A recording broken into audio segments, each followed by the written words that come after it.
감사합니다. 오늘 우리에게 주신 하나님의 말씀 빌립보서 1장 22절로 30절까지의 말씀입니다.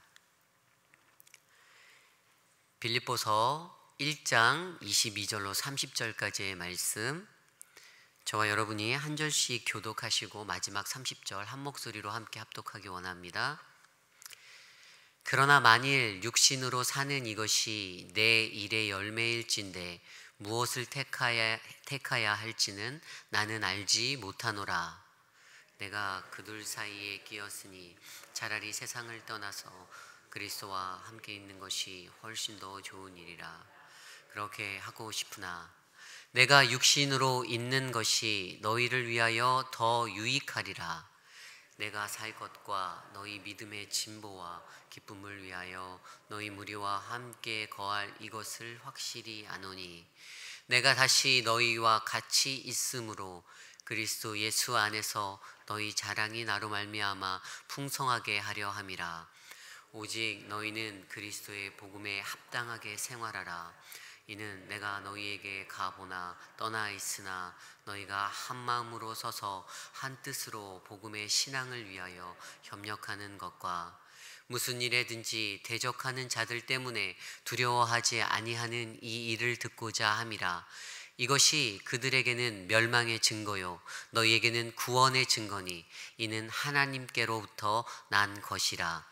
그리스도를 위하여 너희에게 은혜를 주신 것은 다만 그를 믿을 뿐 아니라 또한 그를 위하여 고난도 받게 하려 하심이라. 다 함께 너희에게도 그와 같은 싸움이 있으니 너희가 내 안에서 본 바요 이제도 내 안에서 듣는 바니라.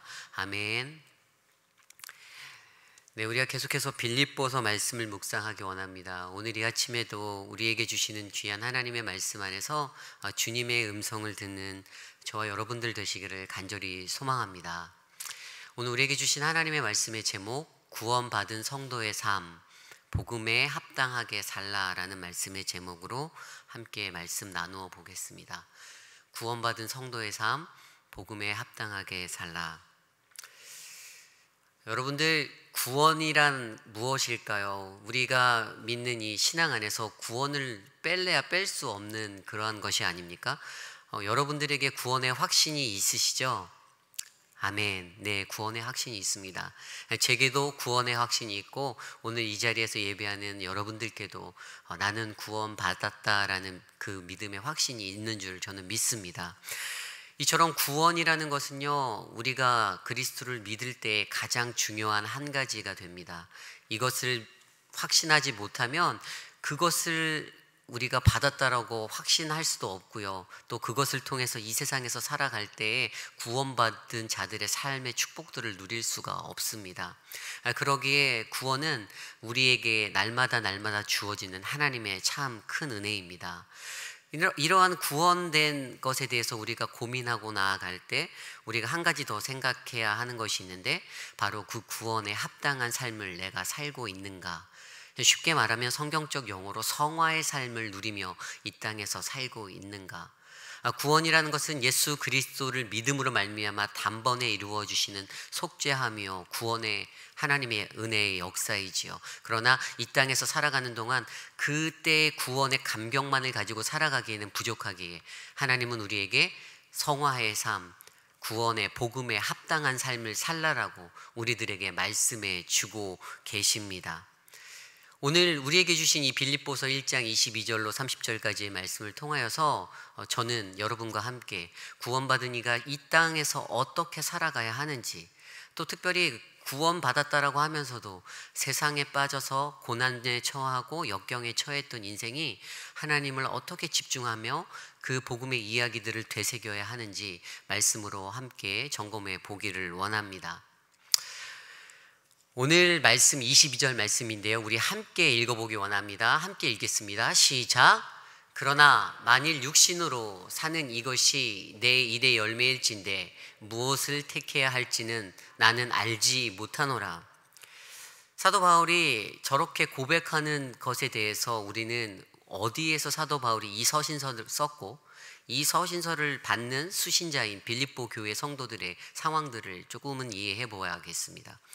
사도 바울이 이 빌립보서를 쓸 때는요, 사도행전 28장 마지막에 이제 사도행전을 거의 다 마칠 때 가이사 앞에서 재판을 받게 되고, 이제 그것을 위해서 연금되어져 있는, 감금되어져 있던 감옥에서 썼던 옥중 서신입니다. 그것이 바로 바울의 상황이었어요. 감옥에 처해 있던 상황. 그리고 빌립보 교회에는요, 가난이라는 어려움, 그리고 교회의 내적인 내분의 어려움, 그리고 믿는 자들을 향한 핍박이라는 이 삼중고에 시달리는 어려움에 있었습니다. 이것이 바로 빌립보 교회가 처했던 상태의 모습이에요. 그래서 오늘 22절의 말씀에 바울이 육신으로 사는 이것이 내 일의 열매일진데 무엇을 택해야 할지는 나는 잘 알지 못하겠다라고 이야기합니다. 이거 좀 애매모호하죠. 그 다음 말씀을 볼까요? 23절, 24절입니다. 함께 읽겠습니다. 시작. 내가 그 둘 사이에 끼었으니 차라리 세상을 떠나서 그리스도와 함께 있는 것이 훨씬 더 좋은 일이라. 그렇게 하고 싶으나 내가 육신으로 있는 것이 너희를 위하여 더 유익하니라. 23절, 24절을 간단하게 정리하면요, 사는 것이냐 죽어야 하는 것이냐 대한 이야기입니다.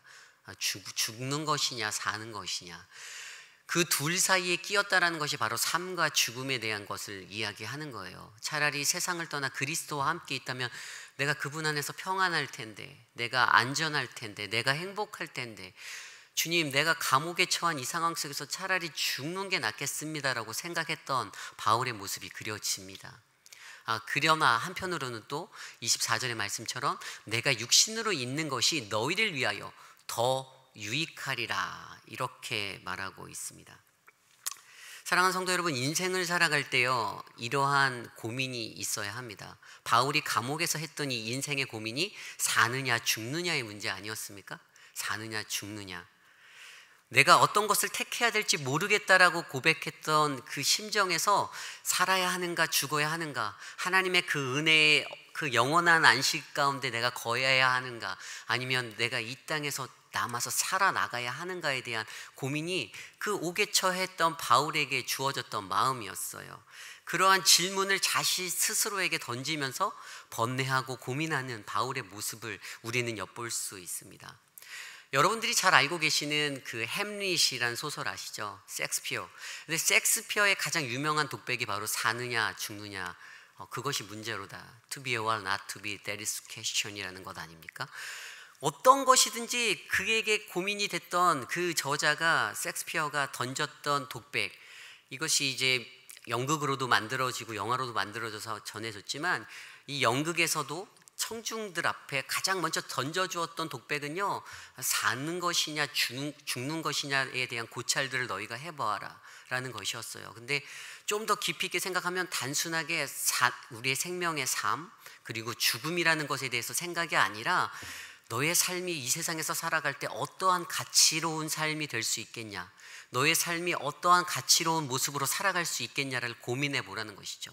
죽어라의 의미가 아니에요. 내가 이 인생을 살아갈 때 내가 이 땅에서 어떠한 가치를 가지고 내 삶을 드리며 살 수 있겠냐라는 것이 바로 섹스피어가 자신의 일생을 통해 고민했던 것이고, 그 소설을 읽었던 청중들에게 그것을 던져서 고민케 만들었던 그러한 삶과 죽음의 이야기입니다. 자신 스스로에게 던져지는 이것을 통해서 내가 이 땅에서 살아야 하는 존재로서의 모습을 고민해보게 만드는 것이에요. 존재로서의 모습. 이 세상에 사는 사람들도요, 동일하게 그러한 삶과 죽음의 문제를 고민해 보아야 합니다. 내가 그냥 하루하루를 살아간다고 해서 내 인생이 이어지는 것이 아니지 않습니까? 물론 하루 잠을 자고 또 다음날 눈을 떠서 쳇바퀴 돌듯이 우리의 삶의 것들이 연명될 수는 있습니다. 하지만 우리가 이 땅을 살아갈 때 과연 무엇을 위하여, 어떠한 가치를 위해서 살아가야 하는가는 그리스도인으로서 굉장히 중요한 것이죠.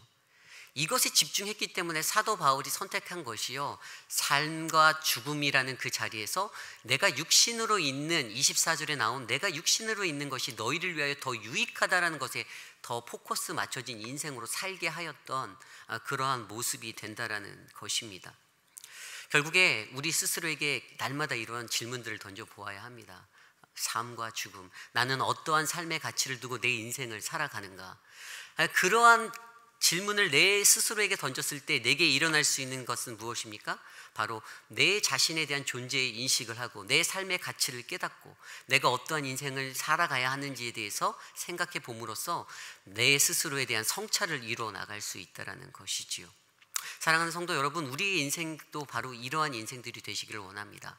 바울이 감옥에서 고민하며 자기 스스로에게 살 것인가 말 것인가, 죽을 것인가 살 것인가 던졌던 이 질문을 통하여서 내가 이 땅에 남아있는 것이 육신으로 유익하다, 왜? 이것에 대해서 던져볼 수 있는 그러한 성찰이 되었듯이 우리들 삶 속에서도 저와 여러분들의 인생 스스로가 내 삶이 어디에 집중하여야 하는가, 어떠한 가치로 이끌려야 하는가, 그렇게 고민해 보시기를 간절히 소망합니다.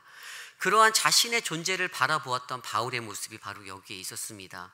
그때 그가 어떻게 더 이것을 선언합니까? 25절 26절 말씀인데요, 제가 읽어드리겠습니다. 내가 살 것과 너희 믿음의 진보와 기쁨을 위하여 너희 무리와 함께 거할 이것을 확실히 아노니. 25절 말씀대로 그 옥에 있지만 내가 살아남아서 너희들의 믿음의 성장을 위해서, 그 믿음이 진보되는 그 기쁨을 위하여서 내가 너희와 함께 하겠다라는 이러한 확신을 바울이 갖게 됩니다. 그리고 26절 말씀에 내가 다시 너희와 같이 있으므로 그리스도 예수 안에서 너희 자랑이 나로 말미암아 풍성하게 하려 함이라. 그가 그들과 함께 있을 때, 바울이 그들과 함께 있을 때 그들이 같이 거하고 있는 그 예수님이라는 그 예수 그리스도, 그분으로 말미암아 그들의 삶 가운데 예수가 자랑이 되고 예수가 기쁨이 되고 너무나도 행복한 그런 인생을 살 수 있는 풍성함들을 그들에게 더하여 줄 수 있다는 것이죠. 사도 바울이 집중했던 것은요, 삶과 죽음의 자리에서 다른 사람들에게 유익이 될 수 있는, 그들의 믿음이 성장할 수 있는, 그들이 기쁨의 삶을 살 수 있고 그들의 기쁨이 풍성할 수 있는 그러한 삶에 집중하였다라는 사실입니다. 이것이 바로 자기의 존재를 바라보는 바울이 성찰하고 깨달았던, 옥중에서 깨달았던 그러한 모습입니다. 사랑하는 성도 여러분, 이 시대를 살아가는 저와 여러분도 그러한 인생이 되시기를 원합니다. 내 삶은 어떠한 가치에 집중하며 살아가는가를 고민해보며 내가 아닌 다른 이들을 향해서 나와 함께하는 이들의 믿음의 성찰을 위해서 내 삶을 드리기로 헌신하고 내 존재의 가치를 높이는 그러한 믿음의 삶, 그것이 바로 우리의 삶이 될 줄 저는 믿습니다.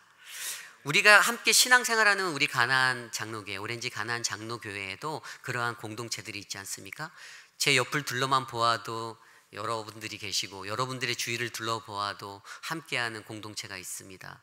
내가 아닌 바로 내 옆에 계신, 내 뒤에 계신 그분들의 영적 성숙과 성찰을 위해서 내가 도움이 될 수 있다, 내가 기쁨이 될 수 있다라는 그 믿음이 우리에게 참으로 필요할 줄 믿습니다. 계속해서 말씀을 보기 원합니다. 그러한 믿음의 고백을 결정하였던 자신을 통해서 자신의 어떤 모습을 바라보고 결정한 바울이요, 이제 그들에게 권면하며 이렇게 선언하며 나아갑니다. 20절 말씀입니다. 우리 함께 읽겠습니다. 시작. 나의 간절한 기대와 소망을 따라 아무 일에든지 부끄러워하지 아니하고 지금도 전과 같이 온전히 담대하여 살든지 죽든지 내 몸에서 그리스도가 존귀하게 되게 하려 하나니. 아멘. 이 말씀이 무엇인지 아십니까? 사도 바울은요, 사는 것도 죽는 것도, 사나 죽으나 그 어떠한 것도 하나님의 존귀케 하는 그 자리에서는 모두 다 유익하다라는 믿음의 고백으로 나아갑니다. 그의 결단은요, 내가 이 땅에 남아서 내가 아직도 해야 할 사명, 마치지 못한 그 사명 끝까지 이루겠다. 자신을 둘러쌌던 그 두려움과 고난, 그 모든 것들 앞에서도 자신이 사나 죽으나 오직 하나님만을 영광되게 할 수 있다라는 그 머나먼 그 그림자의 그 하나님의 영광을 생각하니 그의 삶이 더욱더 그것에 집중할 수 있었다라는 것이죠. 그래서 그 스스로 고백하는 것이 21절 아닙니까? 내가 사는 것이 그리스도니, 내 안에 사는 것이 그리스도니 죽는 것도 유익하다. 결국에는 자신의 결정은 나는 이 땅에 살아가겠어의 결정이었지만 내가 이 땅에 살아서 결국에 고난받아 죽는다 하여도 그것을 통해서 유익할 수 있다는 믿음의 확신을 하게 되었습니다. 이것을 통해서 바울의 그 결론이 그리스도인의 삶의 존재의 이유는 바로 사나 죽으나 바로 하나님 그리스도, 예수 그리스도의 영광을 위해서 살겠다라는 그러한 믿음의 고백이죠. 그리고 이러한 결론이 바로 이 시대를 살아가는 저와 여러분의 결론이 되기를 간절히 소망합니다. 우리가 고난에 처하고 힘들 때 우리들이 그만 살고 싶다 이런 생각이 든 적이 있지 않습니까? 저는 있습니다. 제 삶 가운데 너무나도 어려울 때 차라리 죽는 게 낫겠구나라고 생각했던 적이 있어요. 젊은 시절에 그런 고민을 해보았어요. 차라리 이렇게 힘들고 어렵게 사느니 그냥 죽는 게 정말 마음 편하겠다라고 느꼈던 적이 있습니다. 사람들이 고난을 받고 어려움에 처하면 그러한 생각을 하게 돼요. 그러나 그러한 것보다 더 중요한 것이 내가 사나 죽으나 어떠한 형편에 처하든지 하나님의 영광, 그분을 존귀케 하는 인생이 될 수 있다라는 그 나의 존재를 깨달을 때, 바울이 깨달았던 그 존재의 가치, 얼마나 멋지고 아름다운 존재의 가치의 인생이 되겠습니까? 이것들이 바로 우리의 인생이 될 줄 믿습니다. 그렇게 그러한 결론을 내린 그가 나눈 선언이 무엇입니까? 27절, 28절 말씀입니다. 함께 읽겠습니다. 시작. 오직 너희는 그리스도의 복음에 합당하게 생활하라. 이는 내가 너희에게 가보나 떠나 있으나 너희가 한 마음으로 서서 한 뜻으로 복음의 신앙을 위하여 협력하는 것과 무슨 일에든지 대적하는 자들 때문에 두려워하지 아니하는 이 일을 듣고자 함이라. 이것이 그들에게는 멸망의 증거요 너희에게는 구원의 증거니 이는 하나님께로부터 난 것이라. 삼중고라고 하는 가난과 분열과 그 다음에 핍박이라는 그 자리에서 신앙생활하고 있던 빌립보 교인들에게 바울이 권면은 바로 너희들이 복음에 합당한 생활을 하라라고 선언합니다. 그리스도의 복음에 합당한 생활. 사랑하는 성도 여러분, 여러분들은 그리스도의 복음에 합당한 생활을 하고 계십니까? 아멘이시죠? 아멘? 네. 그리스도인의 합당한 생활을 하는 것이요 굉장히 중요하기에 그들에게 던져주는 믿음의 고백이 그리스도의 그 복음에 맞는 생활을 해라 이것입니다. 어떻게 해야 하는지 말씀을 통해서 우리가 한 두 가지 정도로 살펴보기 원합니다. 첫 번째는 바로 한 마음으로 협력하라입니다. 한 마음으로 협력하라. 27절 말씀에 보면요, 한 마음으로 서서 한 뜻으로 복음의 신앙을 위하여 협력하는 것과 이렇게 나와 있습니다. 한 마음을 갖는 것이 무엇이죠? 같은 마음, 같은 생각, 같은 뜻을 가지는 것입니다. 만약에 제가 어떤 일을 하고 있는데 제가 제 마음대로 어떤 일을 한다면 어떤 일들이 될까요? 제가 몸담고 있는 우리 교회의 사역이 분명히 흔들리게 될 겁니다. 또 우리 교회 각각의 교육부 사역자님들, 각각의 사역자님들이 자신의 옳은 소견대로 그냥 사역들을 이끈다면 그 사역도 굉장히 어지러운 사역이 될 것입니다. 그 공동체를 구성하고 있는 사람들 그들이 모두가 한 마음을 갖는 것, 같은 뜻을 품는 것, 이것은 굉장히 중요한 것이죠. 서로 분열하지 않고. 그런데 고린도 교회는 그런 분열이 있었습니다. 빌립보서 4장 뒤에 말씀에 보면은 유오디아와 순두계의 분열이 있었고요, 그들 안에 파가 생겼어요. 교회 안에 분열이 생겼어요. 그러한 모습으로 인해서 그들에게 권면하는 것은 한 마음이 되라라는 것입니다. 그런데 이 결론, 바울이 그들에게 권면하는 한 마음으로 협력하라는 것이 어디서 왔을까요? 사도 바울의 경험에서부터 이것들이 이루어졌습니다. 사도 바울이요, 사도행전을 보면 1차 전도여행, 2차 전도여행, 3차 전도여행 세 번의 여행을 가지요. 선교 여행을 갑니다. 그때 1차 전도여행에 이러한 내용이 나와 있습니다.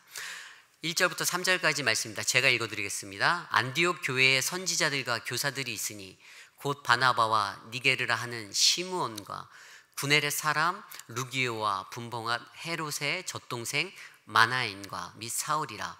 주를 섬겨 금식할 때에 성령이 이르시되 내가 불러 시키는 주의 일을 위하여 바나바와 사울을 따로 세우라 하시니 이에 금식하며 기도하고 두 사람에게 안수하여 보내니라.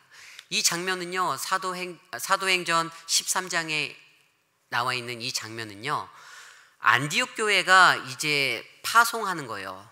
바울이라는 사람들, 그리고 그들의 사람들. 근데 어떠한 것이 나옵니까? 성령의 인도하심에 따라 그들이 이끌림을 받고 있습니다. 금식하고 기도하고 그리고 그들이 한 마음을 갖습니다. 그 공동체 안에 안디옥 교회 안에 선지자들과 교사들, 그들이 한 마음으로 이것들을 결단하게 됩니다. 이러한 모습들이 바울의 1차 전도 여행 앞에 하나님이 보여주신 믿음의 어떤 은혜들이었어요. 바울이 이것을 느꼈죠. 하나님이 인도하시는구나, 하나님이 나를 이끄시는구나, 그러므로 내가 나가서 복음을 전할 수 있겠다 생각했던 것입니다. 반면 사도행전 15장으로 가면, 이제 13장을 넘어 15장으로 가면 사도 바울의 2차 전도 여행이 시작되는 그런 이야기가 시작됩니다. 15절 후반부에 이렇게 나와 있는데요, 36절로 41절 제가 읽어드리겠습니다. 며칠 후에 바울이 바나바더로 말하되 우리가 주의 말씀을 전한 각 성으로 다시 가서 형제들이 어떠한가 방문하고자 하고, 바나바는 마가라 하는 요한도 데려가고자 하니 바울은 밤빌리아에서 자기를 떠나 함께 일하러 가지 아니한 자를 데리고 가는 것이 옳지 않다 하여 서로 심히 다투어 피차 갈라서니 바나바는 마가를 데리고 배 타고 구브르로 가고. 아멘. 여러분, 이 이야기에서 무엇이 느껴지시나요? 아까 읽었던 13장 1절 3절 말씀과 너무 다르지 않습니까? 분위기가요, 서로 다투고 분열이 일어나고 있어요.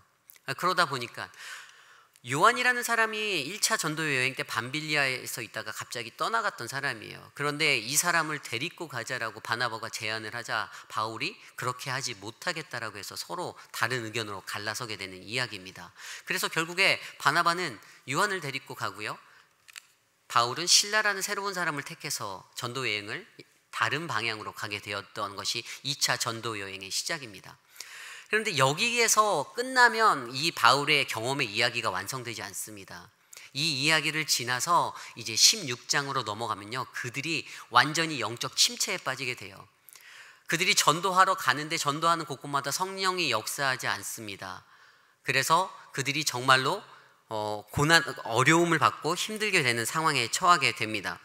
그들이 말씀을 전할 때에 그 16장 말씀에서는요, 성령이 아시아에서 말씀을 전하지 못하게 하시거늘 그들이 부르기아와 갈라디아와 땅으로 다녀가 무시아 앞에 이르러 비두니아로 가고자 애쓰되 예수의 영이 허락하지 아니하시는지라 무시아를 지나 드로아로 내려갔는데, 16장 6절 8절 말씀에 그렇게 나와 있어요.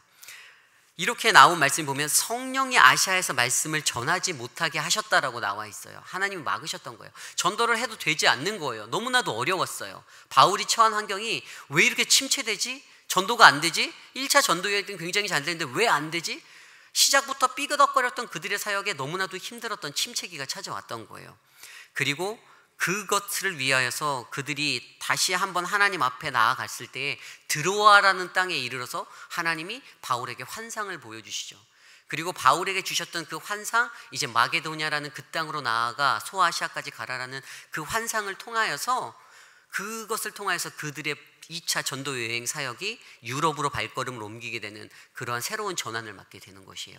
하나님의 철저한 인도하심이었는데 이 문제 해결 방법이요, 바울이 그냥 자신 혼자 꿈을 꿨지만 그것을 같이 하고 있던 많은 사람들이 함께 공유하게 되고 함께 결의하게 되고 함께 결정하게 돼서 유럽으로 나아가고, 그곳에서 복음의 사역을 전했을 때 자주장사를 하던 루디아를 만나게 되고 그에게 복음을 전해서 그가 예수님을 구주로 영접하게 되는 놀라운 역사를 하게 되고요, 귀신 들렸던 여종이 그 귀신으로부터 떠남받게 되는 기적을 통해서 예수 그리스도를 영접하게 되고, 그리고 바울에 갇혔던 바울과 실라가 옥중에서 하나님의 영광을 찬송할 때에 옥의 문이 열리게 되는 사실을 통해서 간수가 그리스도를 그의 구주로 고백하고 영접하게 되는, 그리하여 그와 그의 집이 구원을 받게 되는 그러한 은혜를 보여주셨다라는 사실이 바로 바울이 체험했던 경험입니다.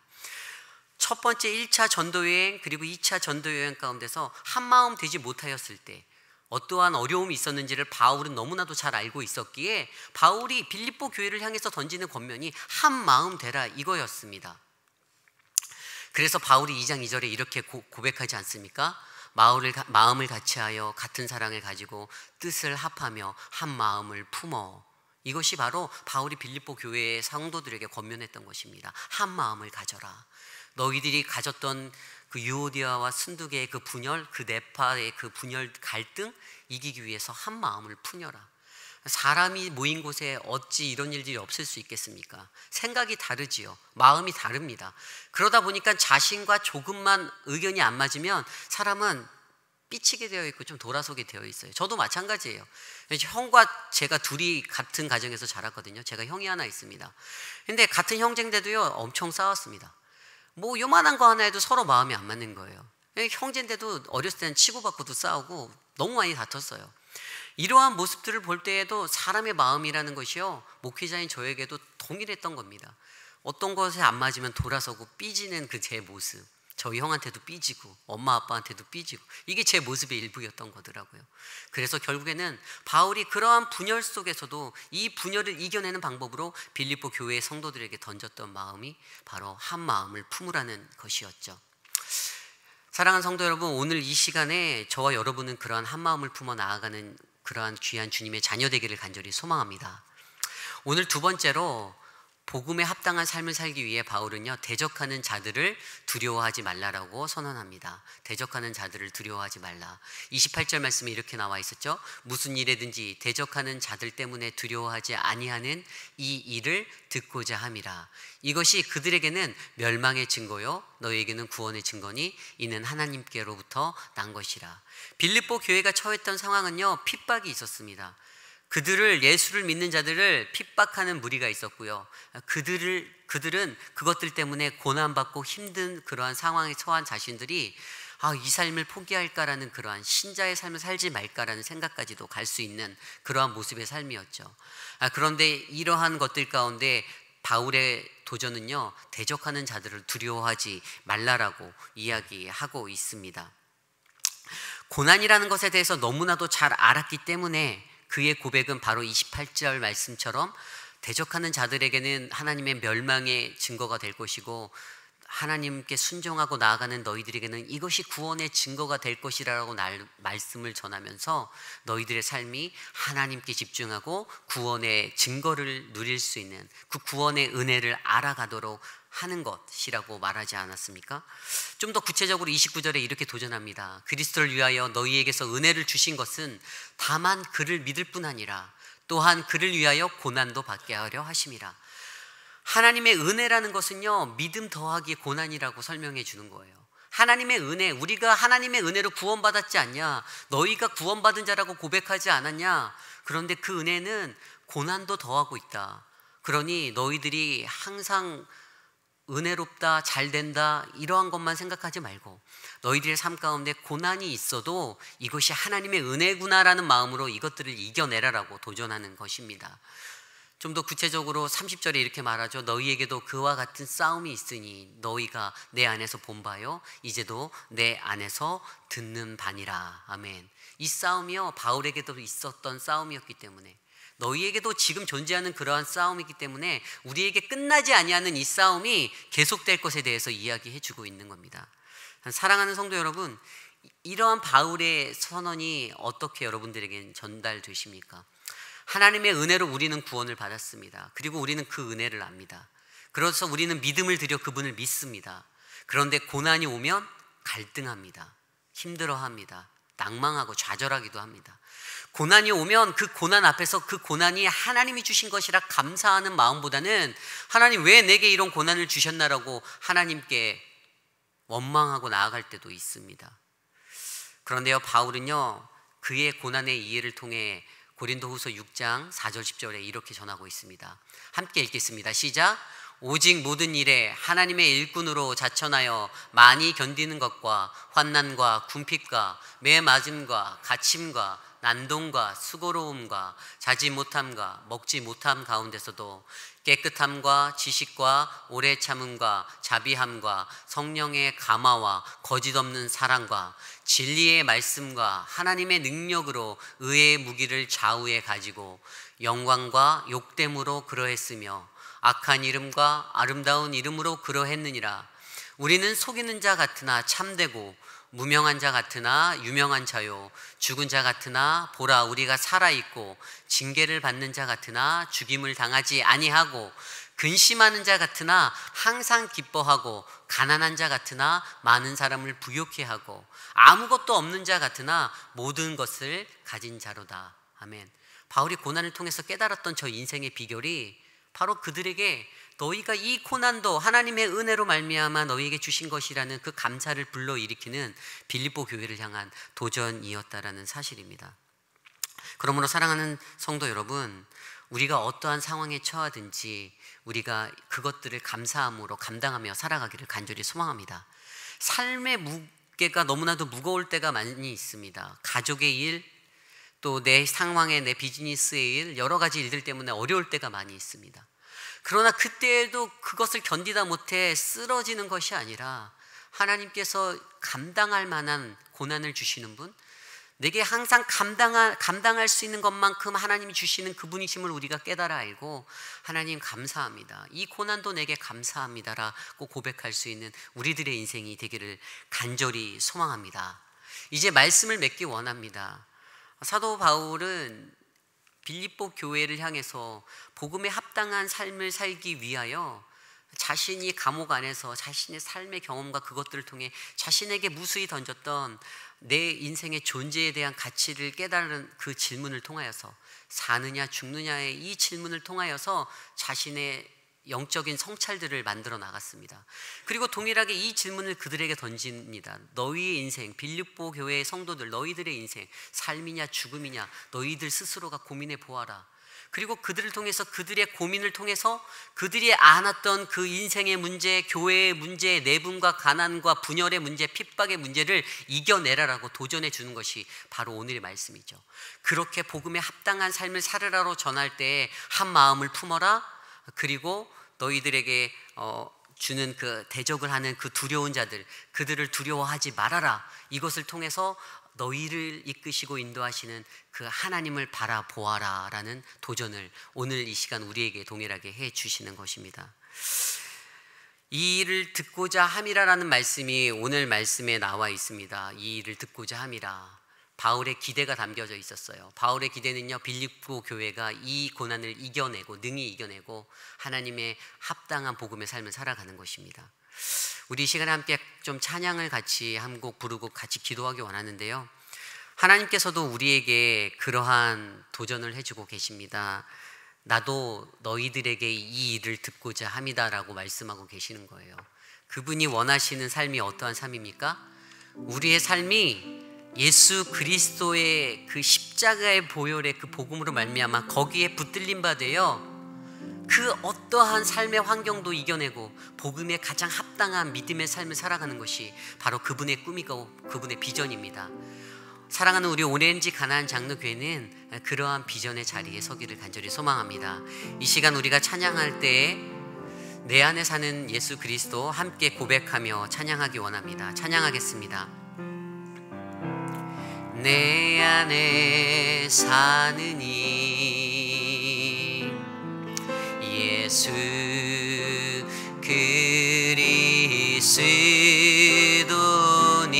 나의 죽음도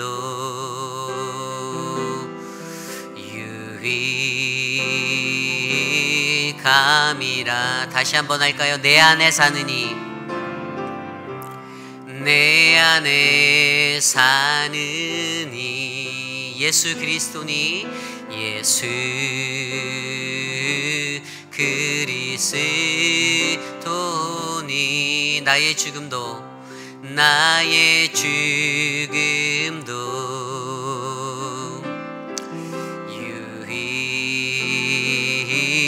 유익함이라. 나의 왕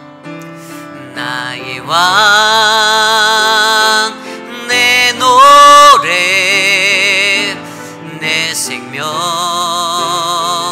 또 내 기쁨 나의 힘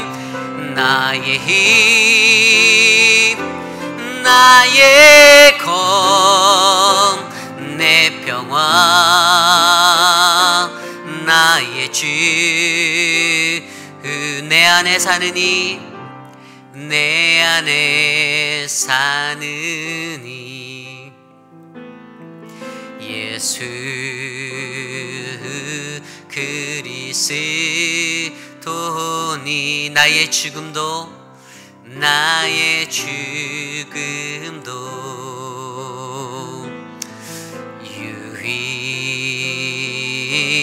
함이라. 나의 왕 나의 왕 내 노래 내 노래 내 생명 또 내 기쁨 나의 힘 나의 검 내 평화 나의 주 내 안에 사느니 예수 그리스도니 예수 그리스도니 나의 죽음도 유익함이라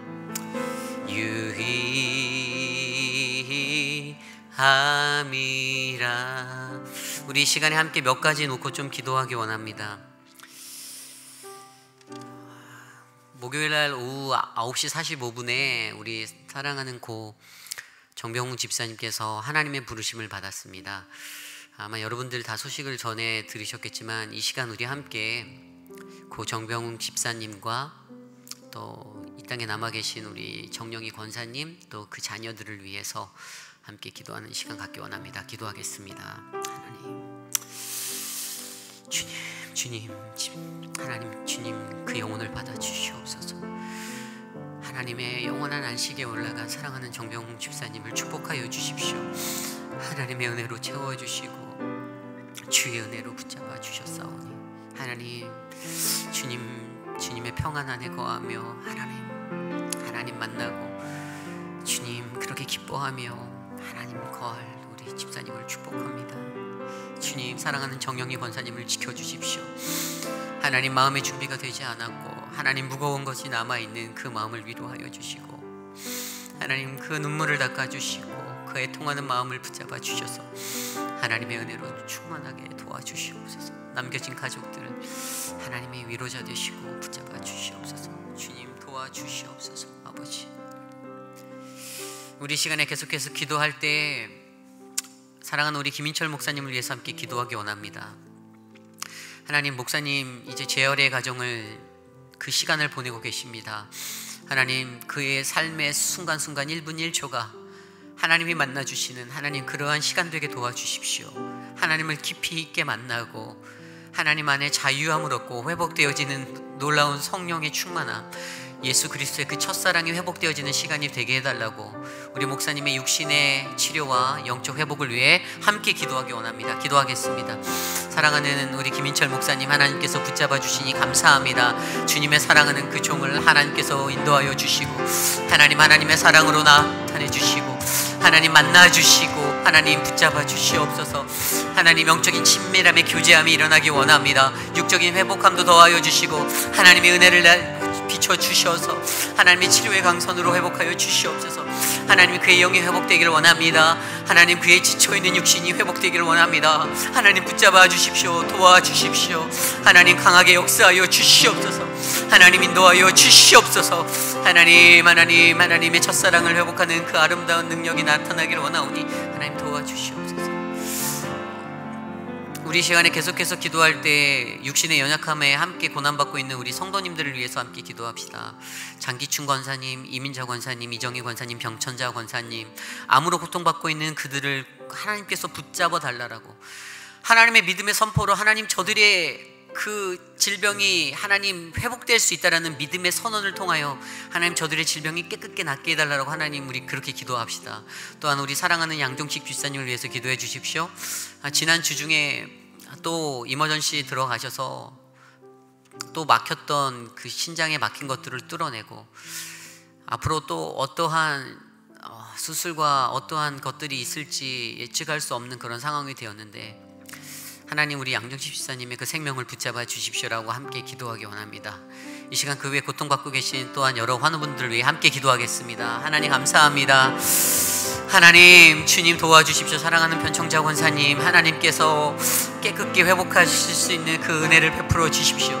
믿음으로 선포합니다. 예수 그리스도의 이름으로 명하노니 하나님 악한 암세포들은 떠나갈지어다. 주님 믿음의 선포로 이 모든 것들이 하나님 회복되어지고 낫게 되어 줄 믿사오니 하나님 도와주십시오. 사랑하는 이민자 권사님, 장기춘 권사님, 이정희 권사님의 하나님 그 모든 것들을 회복하여 주십시오.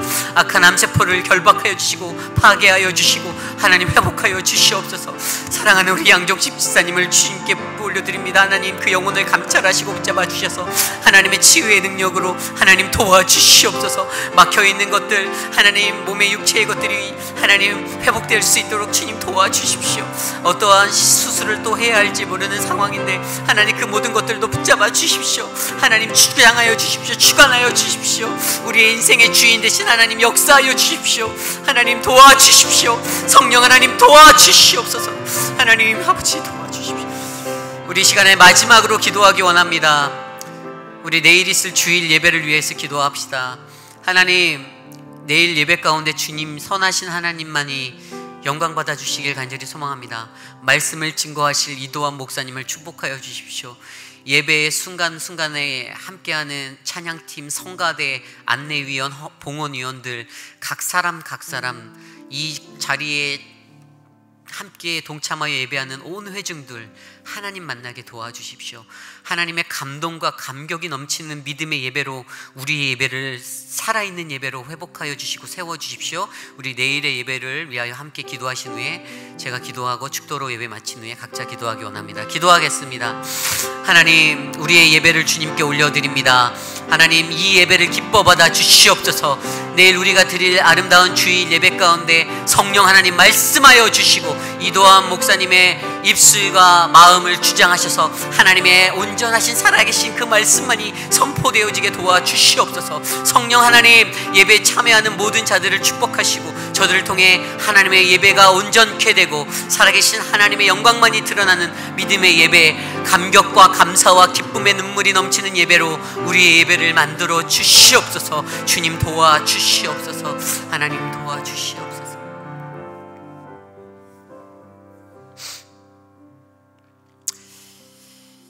참으로 허무한 인생 가운데 하나님 우리를 살게 하시지만 주님이 우리의 생명의 주인이 되심을 하나님 우리가 고백합니다. 사랑하는 고 정병훈 집사님, 하나님 그 영혼을 주님께 올려드립니다. 주님 이 영혼을 주님께서 품으셨고 주님께서 사랑하셨사오니 하나님 그가 저 하늘 하나님 곁에 거할 때 영원한 하나님의 안식에 거할 수 있도록 인도하여 주시옵소서. 이 땅에 남겨진 사랑하는 우리 정영희 권사님, 마음의 준비가 되지 않아 멈추지 아니하는 눈물이 있는데 하나님 그 눈물 바라보시고 하나님 그 눈물 품어주시고 위로하여 주시옵소서.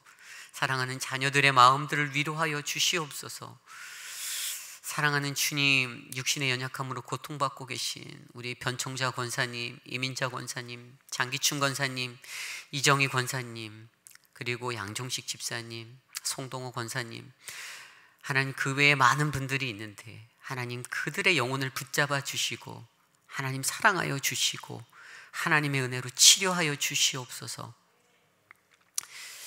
지금은 우리 구주 예수 그리스도의 무한하신 은혜와 그 크신 하나님의 사랑하심과 성령 하나님의 감동 감화하심의 역사가 오늘 거룩한 주의 존전에 나와 주님이 보시기에 합당한 그 복음의 삶, 복음에 합당한 삶을 살기 위하여 한 마음을 품고 고난 앞에서도 두려워하지 아니하는 그 믿음의 모습으로 살아가기를 결의한 사랑하는 우리 오렌지 가나안 장로교회 성도님들 한 분 한 분, 저들의 머리 위에 저들의 자녀와 저들의 가정과 저들의 삶의 터전 위에 지금으로부터 영원토록 함께 하시기를 간절히 축원하옵나이다.